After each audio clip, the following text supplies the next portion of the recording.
So, this is the first week of the new presidency of 2017. I haven't made any comments online because there was a lot of chips flying, a fray involved. Um, at the level where you see it as a contest, um, I think that the Democratic platform was based upon, you know, coffee shops in Marin, San Francisco, Los Angeles, and Soho, Greenwich Village. And if you want to break it down more, I think it's, you know, the chic places of Los Angeles, um, like, you know, the financial district in San Francisco, and, uh,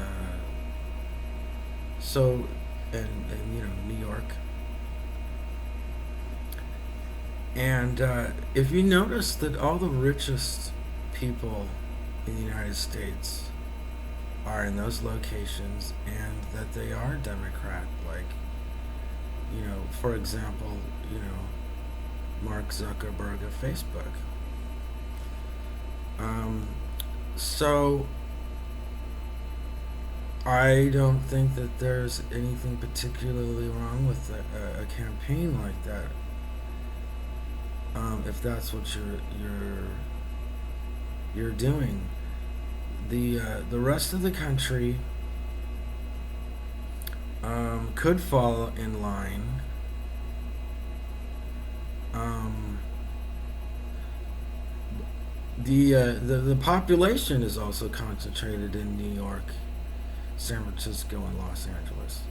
People that live in New York, San Francisco, and Los Angeles don't even uh, picture, log cabins in Montana.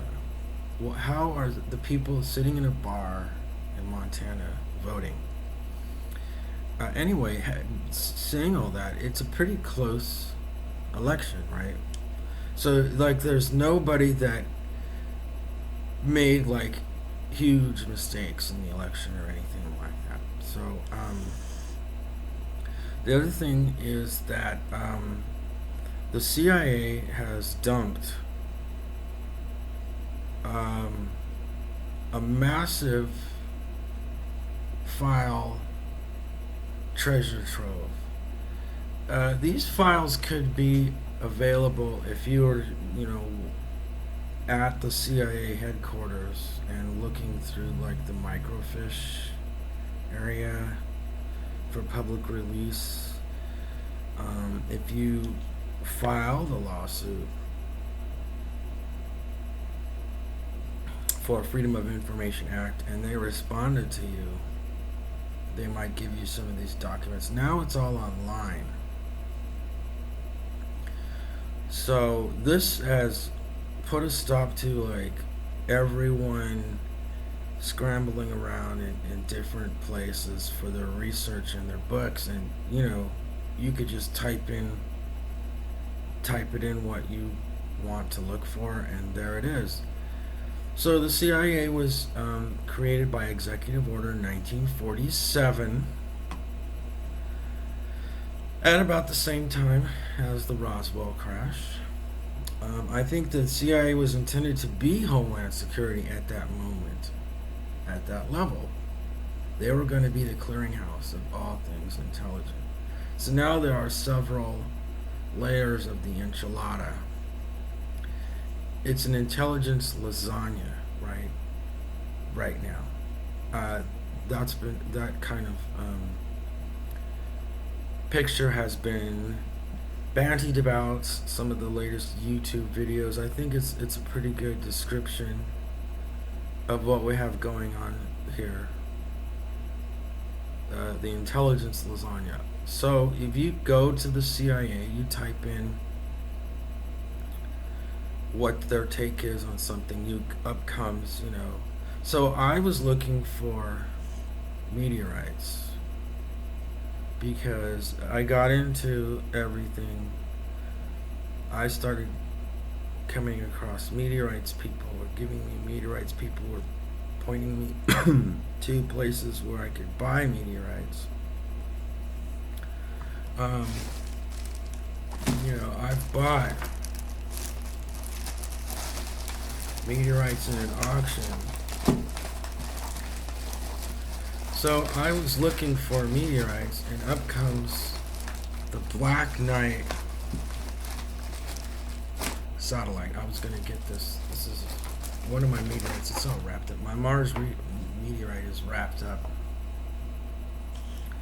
Up comes the Black Knight satellite, the Dark Knight satellite. When you look at that without the CIA documents, you're wondering, why is it called the Black Knight satellite? Well, they're detecting this object in orbit that they think is silent. It's a dark satellite. In other words, it's not emitting anything detectable. So they drew a conclusion by watching it, and the policy was that it did not pose a threat to national security.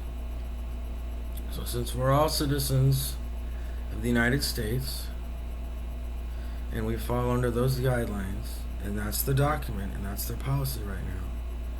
So the Black Knight satellite of 1960 poses no national security threat. That is what they are telling us that we are to be saying about it. And okay, so that's it. It's so when the space shuttle was going in orbit, for all we know, the space shuttle was sent there after the Black Knight satellite. When I first saw the pictures from NASA of STS-088 mission, I was only able to find 4 of the Black Knight satellite anywhere. Now I found 7 pictures. And so originally my first couple of videos on the Black Knight satellite, I photo enhanced them. And at that point, it was obviously a man-made object. So this time I found 7 high-resolution pictures of the Black Knight satellite, and it is, obviously not a rock. So there's that. So now we have cobbled together with documents and pictures that these Black Knight satellites, there might be more than one. At least that was what we think is the Black Knight satellite from 1960s. It doesn't appear to pose any national security threat. And they think it's Russian. It's a Russian malfunctioning satellite. So until someone fishes around in the old KGB files that the Stasi is keeping, on their taking it, maybe they're denying it's a Russian satellite. So the Black Knight satellite may be an embarrassment not to the United States but to the old Soviet Union. If the Soviet Union, the old Soviet Union, is denying what that is, and there's no evidence that the Russians and the old Soviet vanguard knows that we're even talking about this, or do they even care about this? Right? None of the intelligence agencies even care about this thing. You could see they're saying, "Oh, the astronauts happen to be in the area. We're tracking this. Could you take a look at this?" And they got those pictures. So there's that. I typed in a couple things in the CIA FOIA database, and you get the feeling that they are collecting newspaper articles that are reflecting them. So there's a lot behind each of those documents. Like if there's a CIA guy collecting an article about this one subject, oh, this is what the public knows right now. There's probably billion-dollar enterprises behind that subject that we don't know, but what is represented by a news article. So it's not like we're trying to cobble together the secrets of these projects. We're trying to find what is going on. Like, are we stepping on someone's toes? I mean, or what are we going against national policy when we write a book on the Black Knight satellite? The policy on the Black Knight satellite is it poses no threat to national security. So when you go write your books or talk about it or anything like that, you're not supposed to go over, rehash the policy that they have already talked about.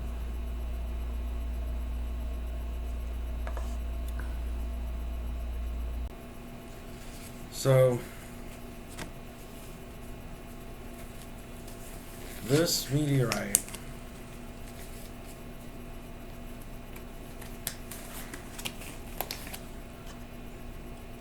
I won this in an auction.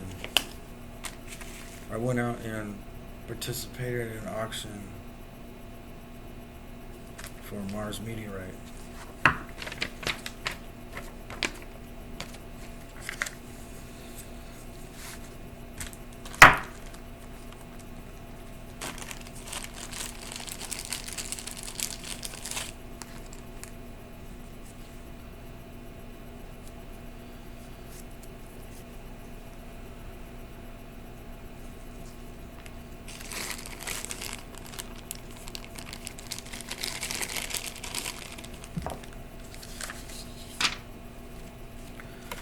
So I'm going to put a sample in here,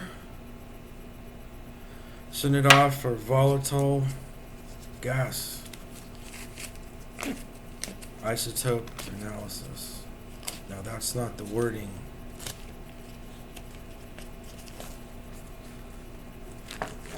that they use.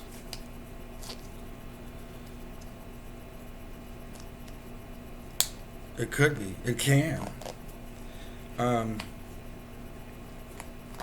And that's how you determine the origin of it. We know what what a Mars meteorite should be. Now, then, I want to get the Genesis virus that created life on Earth. Viruses have the enzymes. So if you have a pool of organic liquids sitting around and you put an enzyme in that liquid, it takes off and you have life. And the enzymes come from the Genesis virus.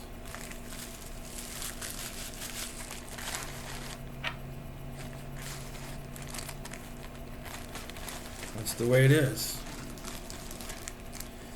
It's not possible for life to start in one location. Life is starting all around the universe simultaneously, and as soon as you come to grips with that, it becomes obvious that that's how things are going out there.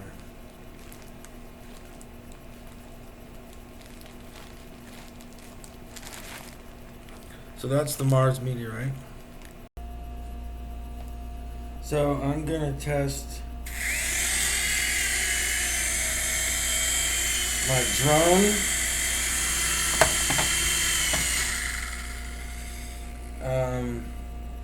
I'll be testing this drone.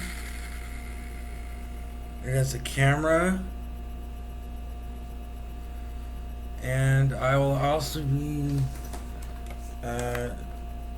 trying to work on my hover robot, and I'm going to be demonstrating those two things today.